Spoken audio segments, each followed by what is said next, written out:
Hi, good evening. I'm Marshall Fine from the New York Film Critics Circle.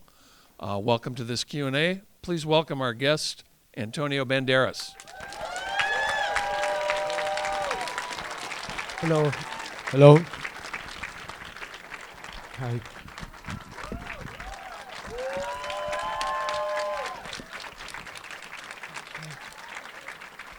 Thank you. Thank you. Now, how are you even still awake? Because you're commuting between New York and Madrid, where you're appearing in a production of Chorus Line. Malaga, in the south of Spain. Okay. Yeah, that's my hometown, actually. Right. Yeah. Your hometown and Picasso's hometown. Correct.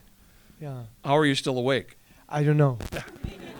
I just had some dinner and just lift me up a little bit. But yeah, I arrived yesterday here very late at night, and I've been in morning shows and the whole entire day just doing interviews. And so I have this Q&A and another one, and then I will be free to go to sleep. And what did it feel like to receive an Oscar nomination? Feels good. What did it mean to you? It means a lot at this particular time in my life, even more than if it would have happened before. And the circumstances that are surrounding this nomination are very special. I am just doing a movie with a person that I love and respect and admire from a long time ago, Pedro Almodovar. I have been working with him for 40 years. We have done 8 movies together. And to obtain a nomination also without having the possibility of coming to America too much to promote the movie, because I have been in the theater in Malaga. I have, I put together a theater there. It's a dream that I had from 20 years ago, and now I have it. And I have been performing, so I couldn't be on the run, And also for a character that I have done in my own language, in Spanish. It means a lot to me. All of those circumstances surrounding this are very special. What's the particular challenge of playing this character when you know that you're a director? You're playing essentially your director. You're telling his story. Yeah. Not so much of a challenge. I would say kind of. It was an advantage in a way. I didn't know this before I started, and my relationship with Pedro, for many years. I've done 8 movies with him. We are dear friends, but on the set, Pedro is a very demanding person, very meticulous. It's sometimes hard, sometimes harsh. He got very specific ideas of what he wants to do. If you got a different idea about your character, then you're going to have to confront him. And but in this particular case, I suppose that for reasons that have to do with all the emotional side of it, we got on the right foot almost from the beginning of rehearsals. He rehearsed a lot. He rehearsed almost like a theater director. That's how meticulous he is. And so very early in the process, I just realized that we were going to have a good run. It was going to be different to all the times that we have been competing with each other, or just fighting a little bit more for the ideas of one against the ideas of the other one.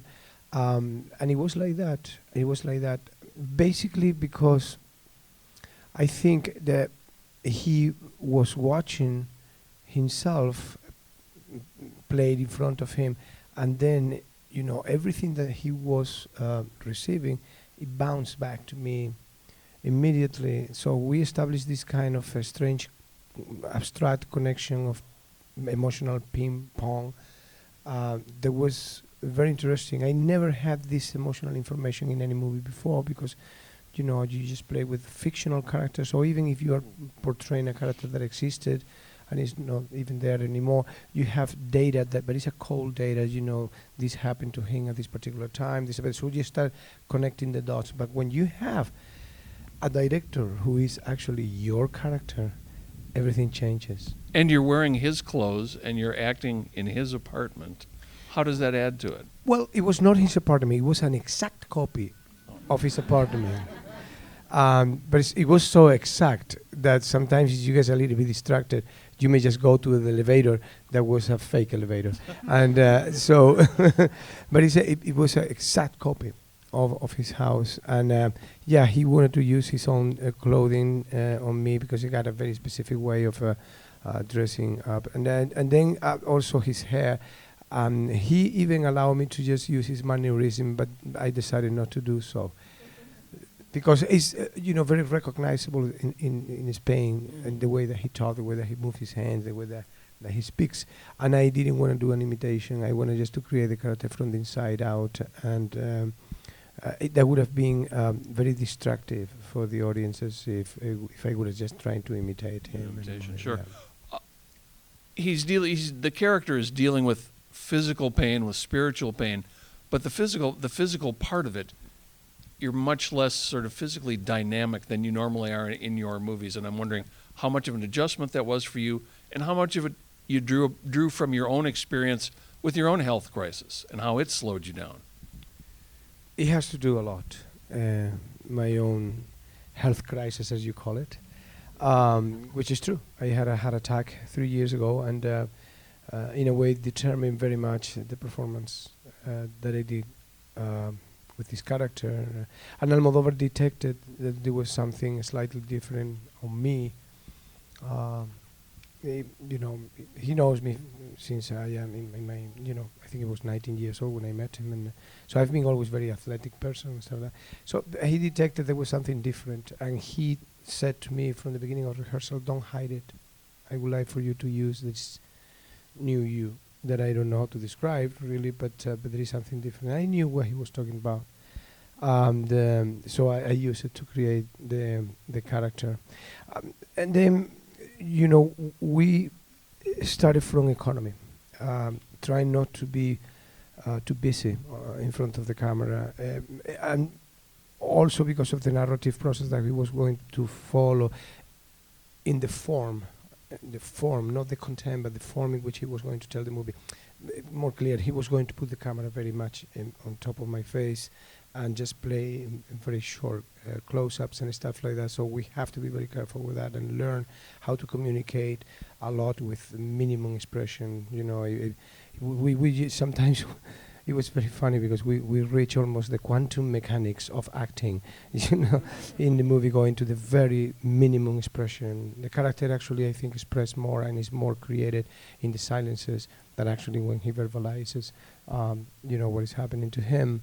And at the same time, we said to each other, and he was very picky about this, I don't want to manipulate audiences emotionally. I would like to be very transparent, with the characters, so the audience can play in you whatever their feelings are. Because otherwise we're going to do something that is very local, that belongs only to me.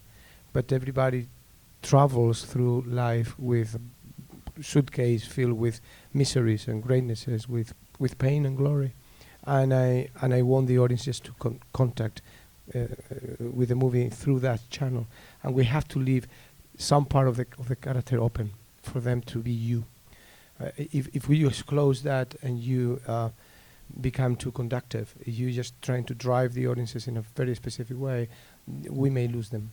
And so all of these things that I am saying are very abstract, but when you play them like a puzzle day after day, you start actually getting into that rhythm, and it was very interesting. It's one of the definitely most interesting characters that I have played in my life, and not because he was my friend, but because the way that we attacked it. Yeah. When you talk about the minimalism, how hard is it to learn to trust that the camera can see you think? You have to take a leap of faith, and you have to trust the people that you're working with, pretty much, and yourself, in a way. But there was something in this. I'm talking about feelings, which is very difficult to just determine. They're not measurable. But instead of doing an effort in order to get to the character, I decided not to do any effort and just to abandon myself, to be abandoned, and that also has to do with the heart attack. I am smiling to him because he got the similar heart attack too. Yes. He got a similar experience. Brothers in arms. Yeah, we are brothers in arms. But it had to do the creation of the character more about that. Abandon yourself into it. It was almost like surfing. You have to use the wave that comes with the script, believe very much in it, and and have a big deal of confidence with everything that you're doing. Doing some research, it sounds like there were pretty wild days in Madrid in the 1980s, and I'm wondering if you ever wonder how you survived your 20s.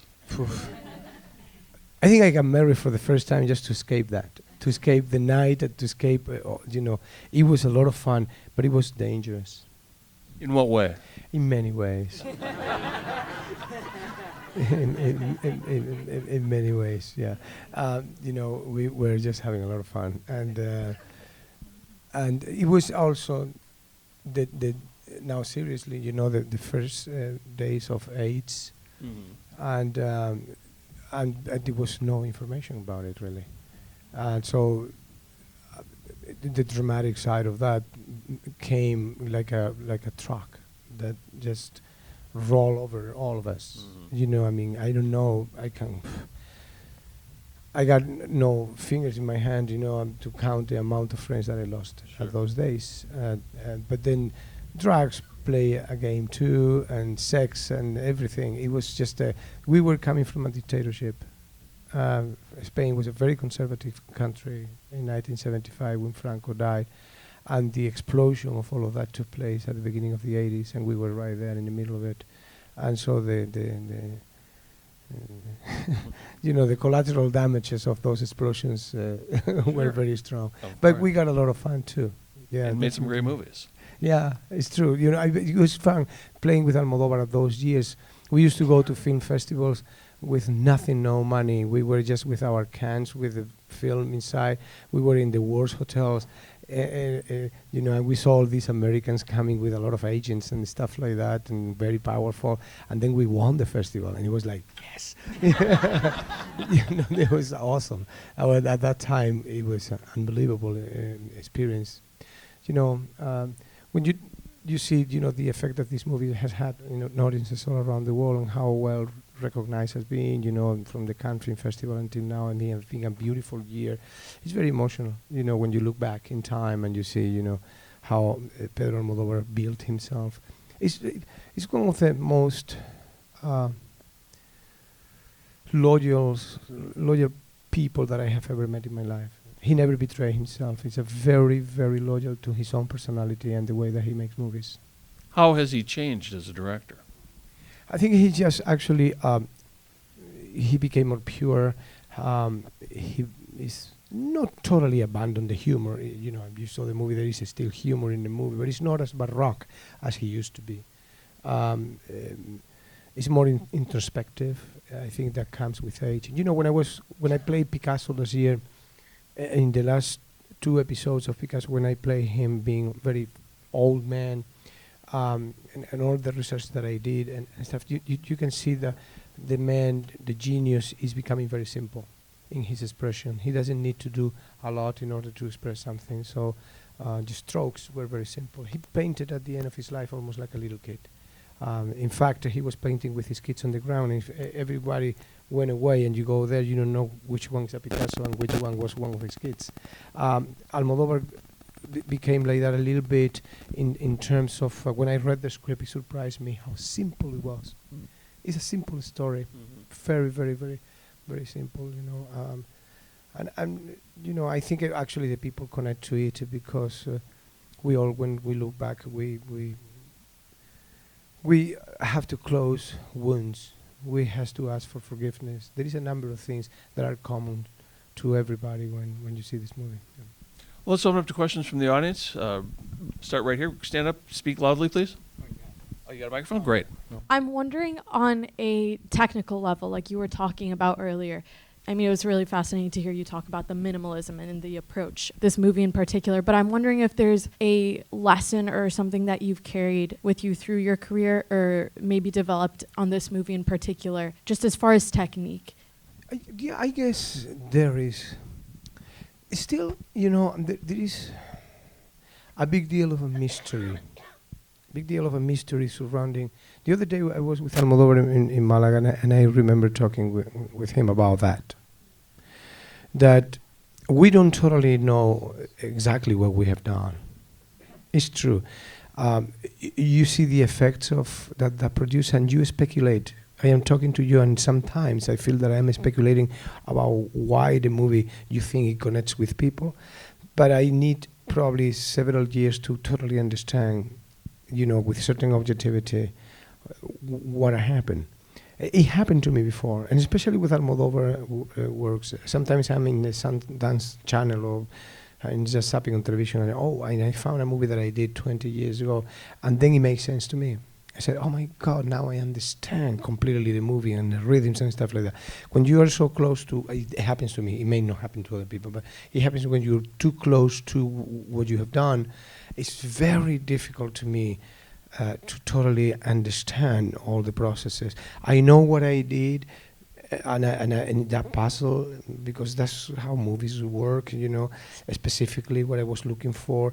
But then, the whole entire thing, why the music is in there, why the scene is shorting a little bit, why the rhythm was changed. There's something. I mean, and that always happened to me in cinema. You just give the best work that you have, but you don't control that from the moment that you go home.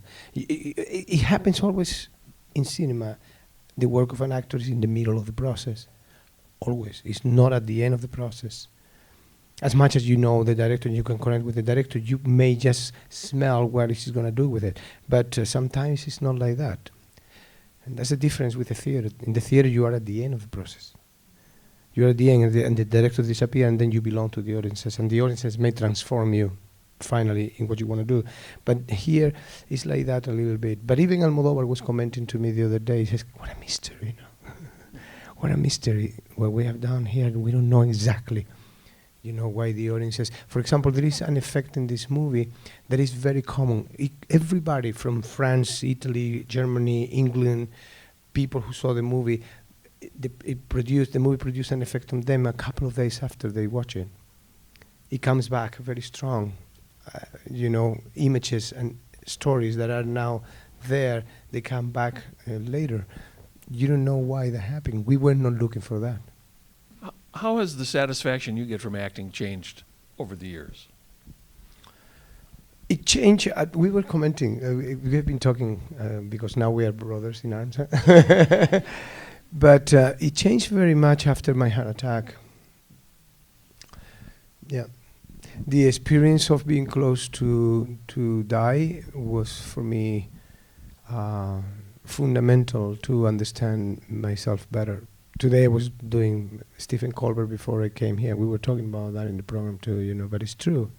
It's almost like you see there is no space for lying anymore. There is only space for the truth and honesty. And I don't know how to explain it. It's almost like you are more raw. Mm-hmm. Like you feel more. Mm-hmm. It has changed my life for good. I am so thankful that I had a heart attack. An interesting sentiment. I think there's a hand up over here. Hola, me llamo Ignacio, soy madrileño. So I saw an interview recently for Tie Me Up, Tie Me Down, where you said that you felt that character was an amalgamation of all the characters you had played in an Almodovar film up until then. And watching this film, I was curious if you felt similarly going into the project, not in the sense that it was an amalgamation of several characters, but that it was maybe like the artistic culmination of an entire life shared with Pedro Almodovar. Tie Me Up, Tie Me Down character close a period of time that Pedro and I shared together, and it was completed by 5 movies in the 80s. Then we spent 22 years that we didn't work together. And we were friends, and if he came to Los Angeles, he came to visit. We went to Madrid, the same, fine. But then he called me to do The Skin I Live In. And I went to do the movie, and it was kind of cocky. I arrived to the rehearsal saying, I've spent 22 years in America. I know more things now. And so I learned this, Pedro, and I know how to use my voice in this way, and I know how to do this, and blah, blah, blah. And he was just, yeah. And after a week rehearsing, I remember one day that he said to me, all of those things that you learn in America, they may be very good for your American directors, but I cannot use them. And he made a question that it hurts me. He said, "Where are you?" And I took it really bad. And so I had an idea of what the character should be, and I confronted him, and it was kind of tense. You know, it was never bloody, but we just confront each other. And so it was a tense shooting. And then I saw the movie finished, because basically the translation of all of that was, okay, Pedro, I did your take in the way that you won't allow me to do my version of it. And he said, okay, whatever, do whatever you want to do. Once he got in the can, what he wanted to do. And so, of course, he didn't use any of my version because he's the owner of the material, and that's why he's called director, right? And so I went to Canada to the Toronto Film Festival, and I saw the movie for the first time with an audience. And I was so surprised. He managed to create a character that was inside of me, and I didn't even know I had it inside. So I had to be very humble at the time and said, you win. And it was a big lesson. And I thought, well, am I going to have another opportunity? And so 9 years after, he called me and said, I'm going to send you this material, read it, and there is a lot of references of things that you know already, so let me know what you think about it. So I read it, and I said, okay, I'm going to become a soldier. I'm going to take all my medals, if I ever had one, and I'm going to go in front of him, and I'm going to just start working in a completely different way. I'm going to listen. I'm going to really listen. I'm going to understand why he called me to do this movie, why he called me to play him. I want to understand, to get to the bottom of all of this. And he understood immediately, my attitude towards the work. And I think that is what opened the door for us to have a great run and have a great time shooting this movie and find something different to anything that we've done before. So sometimes you need to be slapped. Yeah. Hi. Thank you for coming to the Q&A, unlike your character. What she said? She said, thank you for coming, unlike your character in the movie who didn't show up for his Q&A. Yeah. Sorry. So obviously the film deals a lot with addiction, but I found it really interesting how there's so much humor within it as well, because it's obviously a very serious issue. So I was just wondering what the early conversations were like between you and Almodovar about how you wanted to portray addiction and kind of how to put humor into something so serious, and especially like pandemic today. Yeah. Yeah. The thing is that it's as serious as being suicidal. And the character is a moment, when I was reading the script for the first time, which is the only time that I can be an spectator of my own work. Once you read the script, once you're contaminated, and you just work from another point of view. That was my impression, because I knew that at some point that it was an alter ego of Pedro Almodovar, but I didn't know where he wanted to take him. If he was going to end up in a realistic way, or he was going to take the character to a different place. And at a certain point I thought, oh my God, the character is going to commit suicide. But he didn't. And I know why he used heroin. Pedro Almodovar never used heroin in his life. I know that. But I remember there was an actor, and I'm not going to say the name, that used it. And it's exactly in the same way that it's expressed in the movie. You took the wrong drug for your character, And it was a very violent shooting. It was in the 80s. The seriousness of it, I think the seriousness of it is that at the end, being in pain and using heroin as an analgesic, as a, painkiller, basically, in the movie, with the pain that becomes psychological pain, isolation, he can find many different ways to get out of there. But the way that he finds is love. The scene that he just decided just to throw away all of this is the scene after he sees his ex-lover.